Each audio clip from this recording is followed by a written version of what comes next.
Hello প্রিয় শিক্ষার্থী, আজকে আমরা শিখব নাম্বার এবং পার্সন। এখন প্রশ্ন, আমি নাম্বার এবং পার্সন কেন শিখব? ইংলিশ গ্রামারে যদি কারেক্ট টেন্স বা রাইট ফর্ম অফ ভার্ব তুমি সঠিকভাবে বসাইতে চাও, তাহলে নাম্বার এবং পার্সন সম্পর্কে তোমার পূর্ণাঙ্গ ধারণা থাকতে হবে। এই দুটি বিষয়ে যদি তুমি দুর্বল থাকো, তাহলে কারেক্ট টেন্স এবং রাইট ফর্ম ভার্ব তোমার 100% কমপ্লিট হবে না।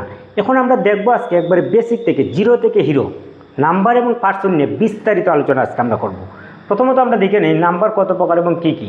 ইজিলি আমরা সবাই জানি নাম্বার দুই প্রকার। কী কী?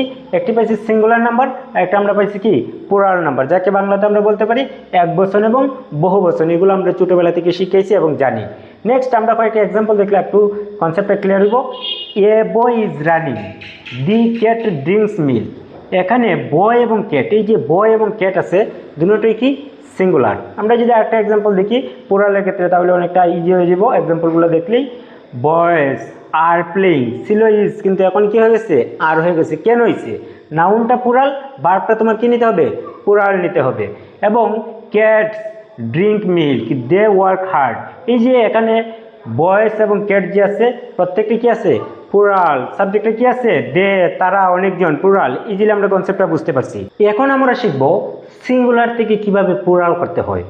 সাধারণত আমরা একটা রুল সবাই জানি, কোনো নাউনের শেষে যদি তুমি এস যোগ করে দেও, সেই নাউনটা কি হয়ে যায়? প্লুরাল হয়ে যায়। এই যে এখানে বয় আছে, বুক আছে, পেন আছে, প্রত্যেকটা নাউনের লাস্টে আমি এস যোগ করছি, সাধারণত এগুলো কি হয়ে গেছে? সিঙ্গুলার থেকে প্লুরাল হয়ে গেছে। এটা আমরা সবাই ইজিলি জানি। এছাড়াও বেসিক যে নিয়মগুলো আছে, প্রত্যেকটা নিয়ম আজকে আমরা আলোচনা করব, যেগুলো না জানলেই নয়। রুল 2 আমরা যেটা পাইতেছি, শেষের অক্ষরে, অর্থাৎ একটা নাউনের লাস্টে যদি তুমি পাও S, S S, CS, x অথবা জেড, এই চিহ্নটা যদি তুমি পেয়ে যাও যে কোনো নাউনের লাস্টে, তখন তোমাকে কি যোগ করতে হবে? ইয়েস যোগ করতে হবে। এটি কিন্তু মোস্ট ইম্পর্টেন্ট, মনে রাখতে হবে। একটু নোট করে নেও। S, S S, CS, x এবং জেড, এই ওয়ার্ডগুলো বা এই বৈশিষ্ট্যগুলো যদি কোনো নাউনের লাস্টে থাকে, তখন তোমাকে কি যোগ করতে হবে? ইয়েস যোগ করতে হবে। আরও ইন্টারেস্টিং কয়েকটি রুল আমরা এখন দেখব। এই যে রুল 3 কি বলা হয়েছে আমরা একটু দেখি। কনসোনেন্ট প্লাস ওয়াই, একটা নাউনের লাস্টে যদি ওয়াই থাকে এবং তার পূর্বে যদি কনসোনেন্ট থাকে, তখন তোমাকে কি করতে হবে? ওয়াইয়ের পরিবর্তে তুমি আই ইউজ করবা, তারপরে ইয়েস যোগ করবা। মনে থাকবো। আমরা একটা সেন্টেন্স এক্সাম্পল দেখলে ইজিলি বুঝতে পারবো। বেবি, সিটি, এই যে ওয়াইয়ের আগে কি আছে? Beta consonant. কনসোনেন্ট থাকার কারণে ওয়াইটা হয়ে গেছে আই, আর তারপরে আমি কি যোগ করছি? ইয়েস যোগ করছি। সিটি, এই যে টিটা আছে, টিটা কি কনসোনেন্ট। এই যে আমার ওয়াইটা আছে, ওয়াইয়ের পরিবর্তে কি বসেছি? আই, তারপরে কি যোগ হয়েছে? ইয়েস। তার মানে এটা সিঙ্গুলার থেকে কি হয়ে গেছে? প্লুরাল হয়ে গেছে। কিন্তু ভাওয়েল প্লাস ওয়াই হলে শুধু এস যোগ হয়। যদি তোমার লাস্টে ওয়াই থাকে, তার পূর্বে যদি ভাওয়েল থাকে, তখন তুমি কি যোগ করবা? শুধু এস যোগ করবা। আর ওয়াইয়ের পূর্বে যদি কনসোনেন্ট থাকে, ওয়াইয়ের পরিবর্তে আই, তারপরে ইয়েস যোগ করতে হবে। Basic concept clear? নেক্সট আমরা যে রুল আছে নাম্বার 4 দেখি। রুলটা কি দেওয়া আছে? মোস্ট ইম্পর্টেন্ট একটা রুল। রুলটা বলা হয়েছে এফ বা এফই, কোনো নাউনের লাস্টে এফ বা এফই যদি থাকে, তখন অনেক সময় এটার আমরা কি করতে হয়? বিইএস, অর্থাৎ এই যে লিভ এবং ওয়াইফ, এফ অথবা এফই থাকার কারণে আমরা বিইএস যোগ করছি। এটা কিন্তু মোস্ট ইম্পর্টেন্ট একটা রুল। সিঙ্গুলার থেকে প্লুরাল করার জন্য এই বেসিক জিনিসটা যদি তোমার জানা থাকে, অনেক সময় দেখতে পারবা পরীক্ষাতে তুমি সুন্দরভাবে অ্যান্সার করতে পারতেছো। নেক্সট রুল 5 আমরা যদি একটু আলোচনা করে দেখি। কিছু শব্দ ব্যতিক্রম আছে, যে জিনিসগুলো তোমার সিঙ্গুলার থেকে প্লুরাল তোমার মুখস্থ মেমোরাইজ করতে দিব, তারও একটা লিস্ট আমি দিয়ে দেবো। এই যে এখানে যে লিস্টটা দেওয়া আছে, কয়েকটা আমরা একটু দেখি কী ধরনের পরিবর্তনটা হয়। একটি আমরা নিলাম ম্যান, এর পরিবর্তে হয়ে গেছে ই, অর্থাৎ মিডলে ভাওয়েলের পরিবর্তন করে নাউনকে সিঙ্গুলার থেকে প্লুরাল করা হয়। এটা একটু দেখে নিবা। Women, women, child, children, put, pit, tooth, teeth, এই যে পরিবর্তনগুলো হয়েছে, এগুলো কিন্তু মেমোরাইজের বিষয়, মুখস্থ করার জিনিস। এখন আমরা শিখব পার্সন।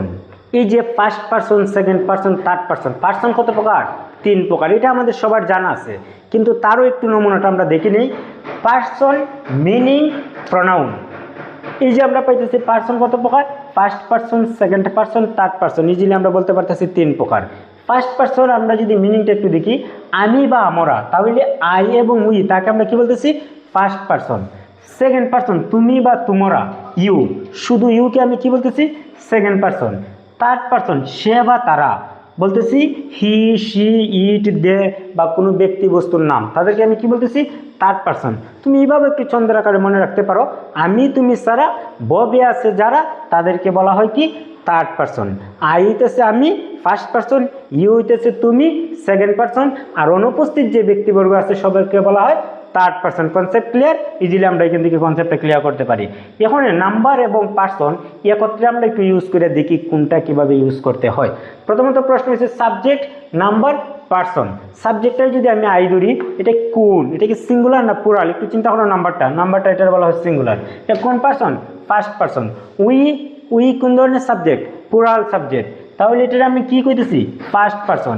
ইউ কি ধরনের সাবজেক্ট? Second person. এবং এটাকে আমি বলতেছি কি সিঙ্গুলার প্লুরাল, এটা উভয়টাই হয়, তোমার মাথাতে রাখতে হবে, ঠিক আছে? তারপরে হি, এই যে হি সিঙ্গুলার না প্লুরাল? সিঙ্গুলার। হি বা শিও অনেক সময় থাকতে পারে পুরুষ এবং মহিলার ক্ষেত্রে, আমরা জানি পুরুষ হইলে হি আর মহিলা হইলে শি। সিঙ্গুলার, তাহলে এটা কি থার্ড পারসন। দে প্লুরাল, এটা কি third person.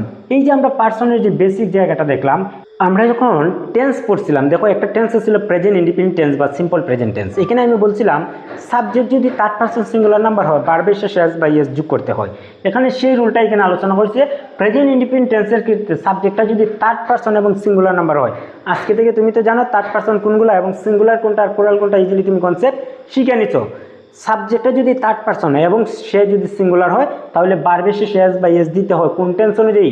Simple present tense বা প্রেজেন্ট ইন্ডিপেন্ডেন্ট টেন্স অনুযায়ী। এখন আমরা আরও কয়েকটা রুল দেখি, বেসিক রুলগুলো দেখলে ইজিলি বুঝতে পারবো। একটা এক্সাম্পল যদি দেখি, হি প্লেস ফুটবল। এখন তুমি চিন্তা করে দেখো, এই যে আমি এখানে লিখলাম প্লের সাথে কি আছে? এস আছে।